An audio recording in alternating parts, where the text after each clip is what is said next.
Hi everyone! In this video, I will be going through some home-based exercises to help improve your symptoms in your hips, your knees, if you suffer from osteoarthritis. The exercises are split into 3 sections, 2 exercises with each modifications for each one to help you progress.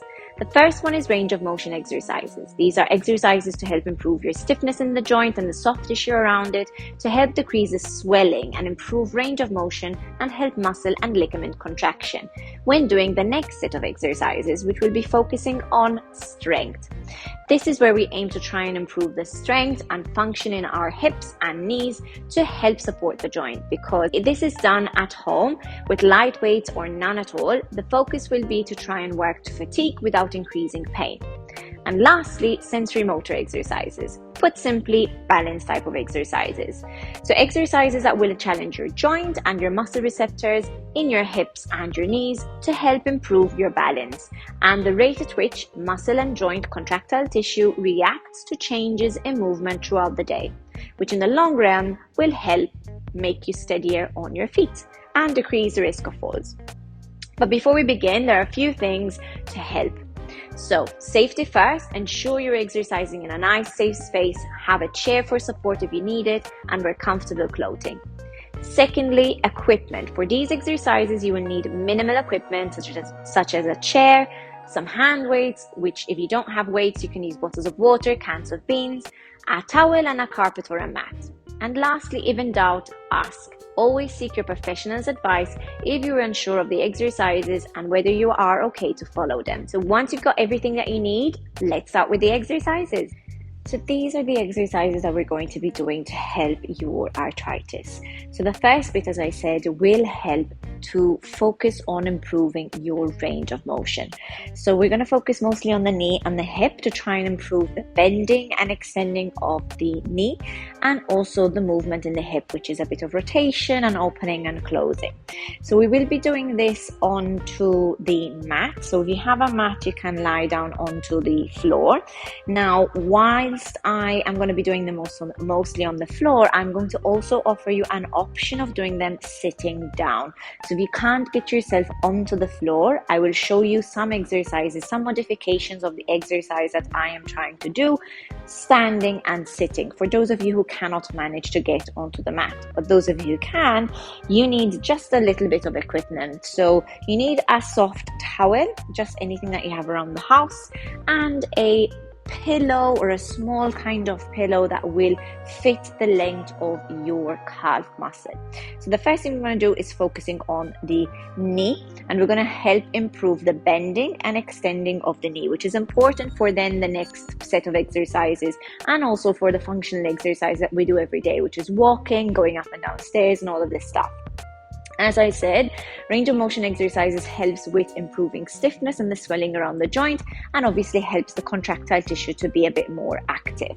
So the first bit, you're going to be sitting down and going to grab hold of your pillow, place it at the end of your shin. So not shin, the back of your calf basically. So you want to get your knee nice and free. So this knee sitting upright position, all you want to start doing is try and improve that extension in the knee. Now you can have it even further out and let the weight of your leg push it down, and that will help extend and pull a little bit of tissues around the back of your legs. If you want to help it a little bit more, simply grab your hand, place it on the top of the thigh, not on top of the knee, but on top of the thigh.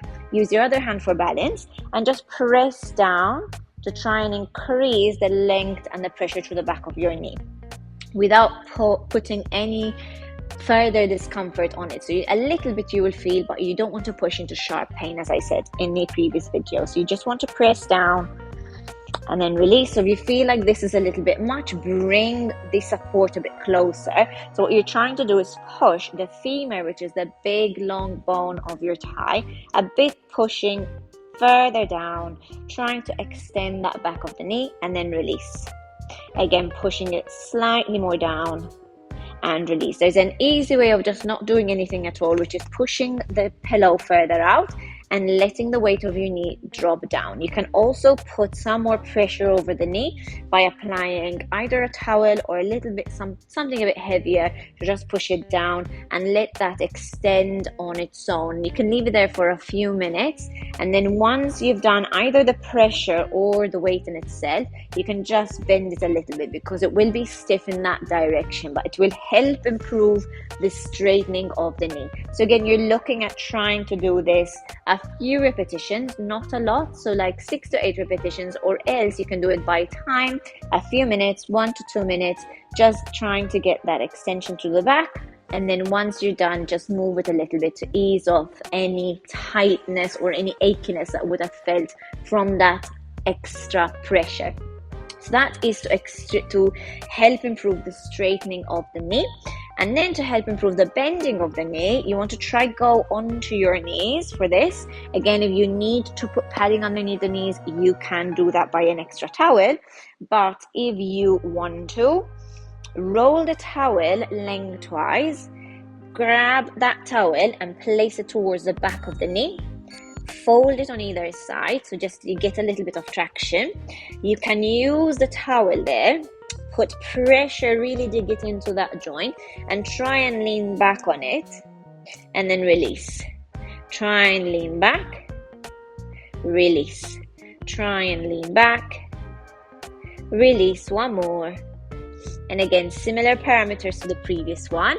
Now, these two exercises to straighten and bend the knee, you can do them in sitting. So this is a little bit of a variation.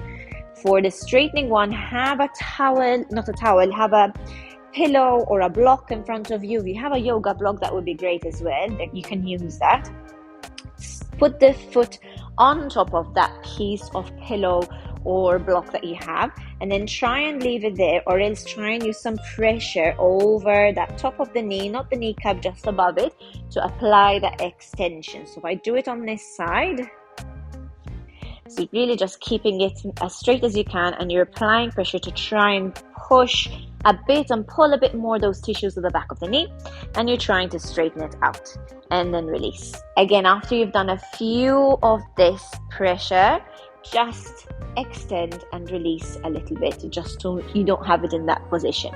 The bending position, you can similarly do the same. Grab the towel, but this time what you want to do is bend as far back as you can and then release.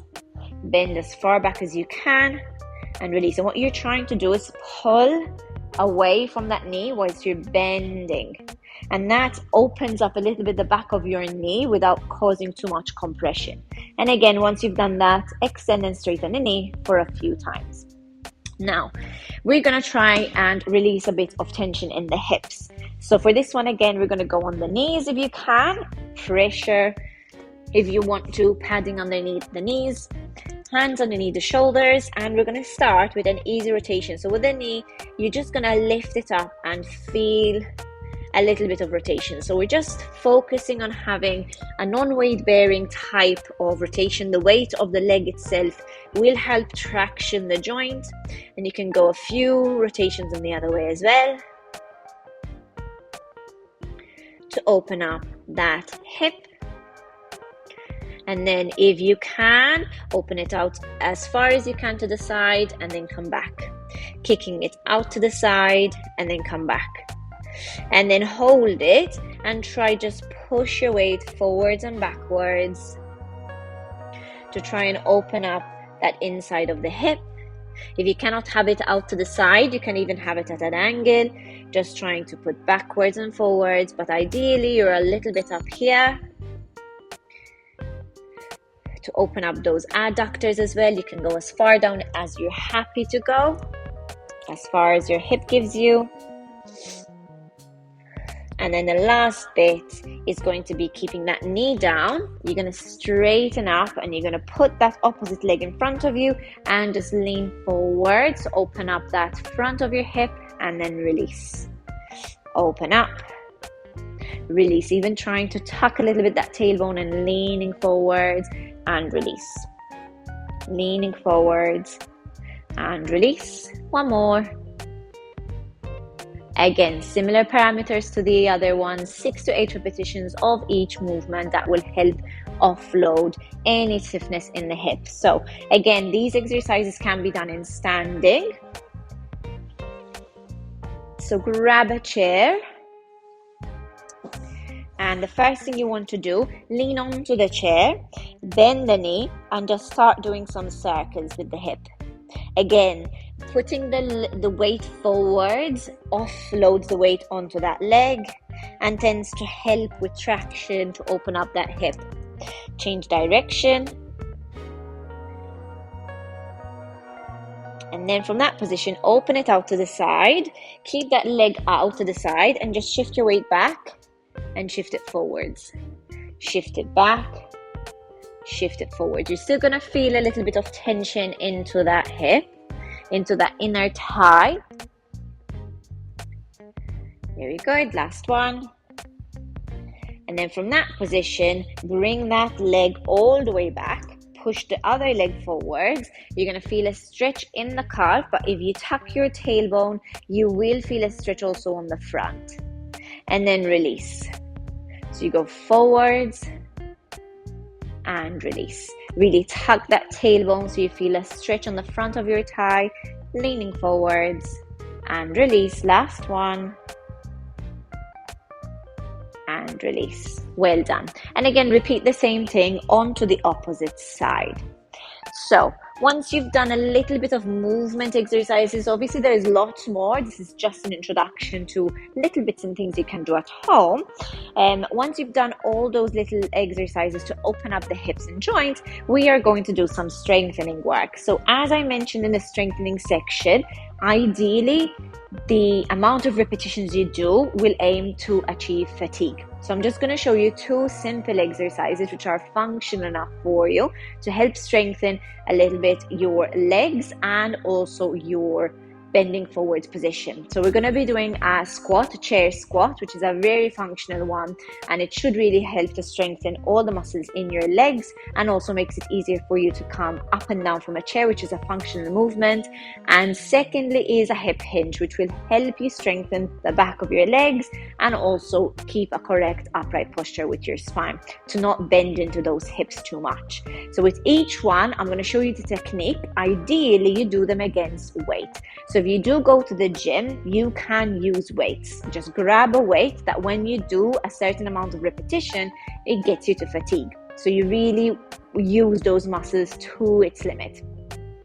And then if you're at home and you can't use any weights, you can use simple weights such as a heavy book, some little weight. So let's start with these exercises. So the first one is a hip hinge. So hip hinge is feet hip distance apart. We're going to soften the knees. We're going to keep that back nice and straight. So tuck a little bit that tailbone.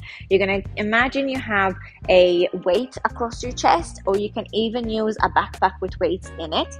And what you want to do is just lower that chest down, get it parallel to this imaginary table in front of you. Then when you're here, the key thing to lift yourself up, press into those feet and lift, extend with those legs and lift up.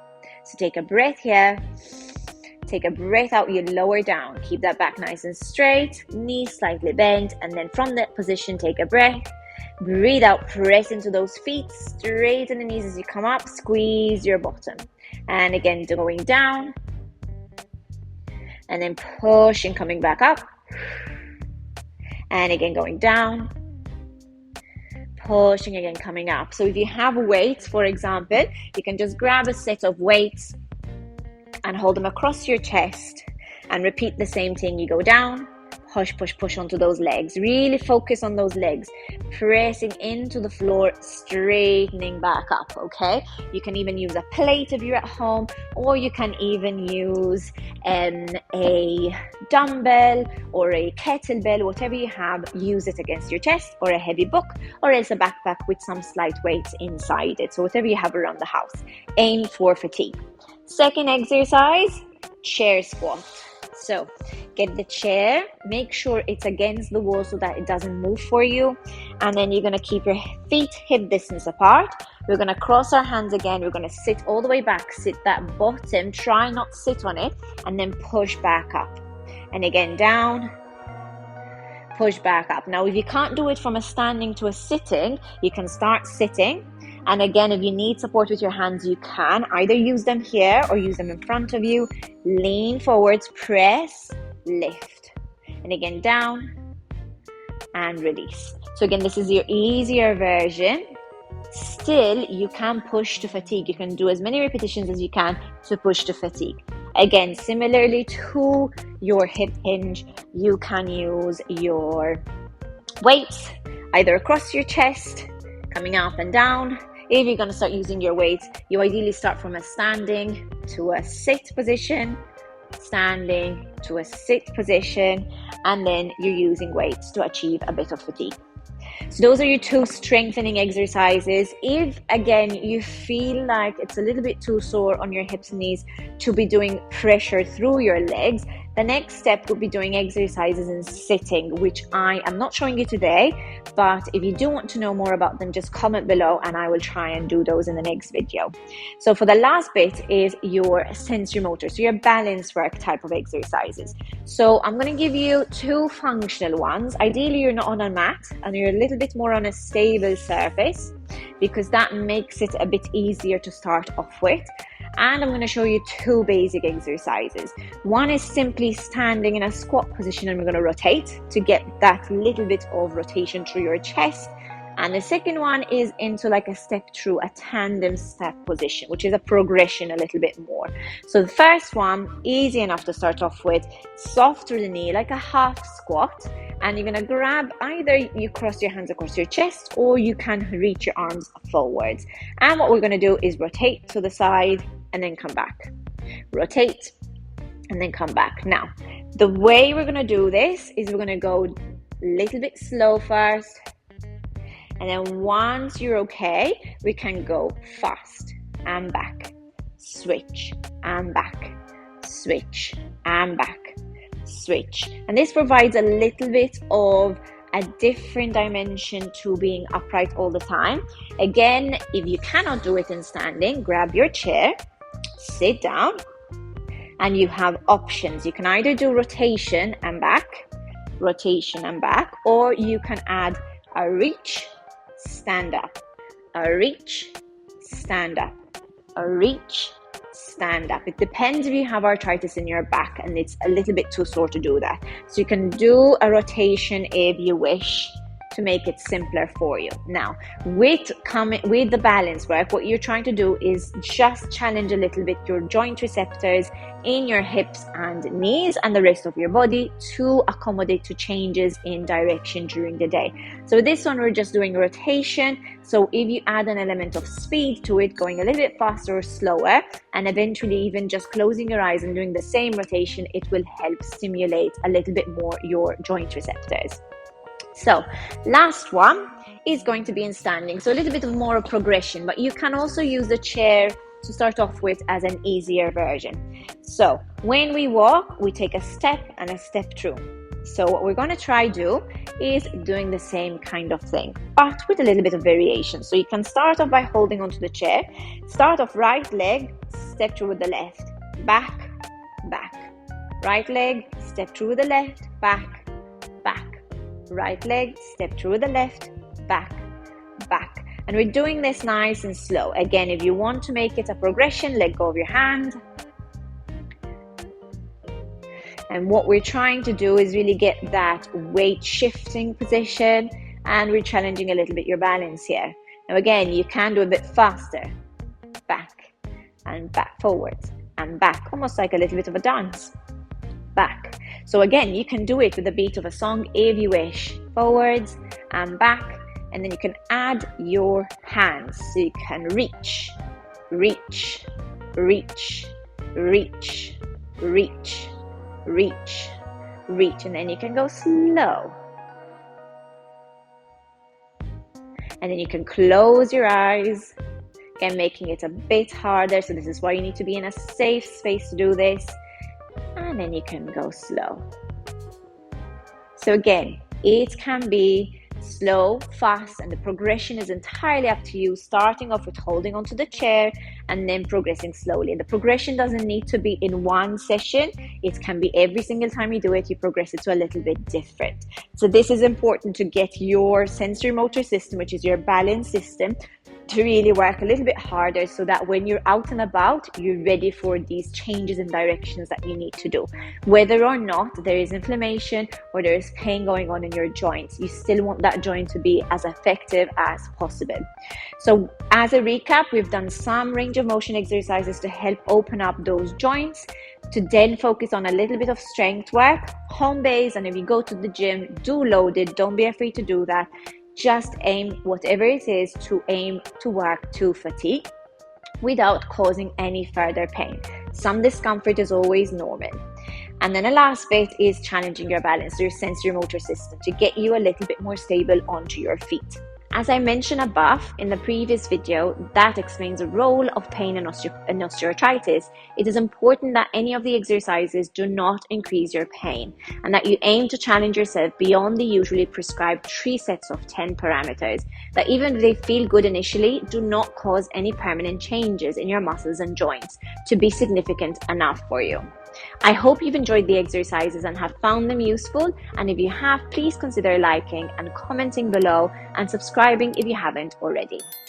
But until next time, I'm Anna Maria and thank you for watching. Bye bye.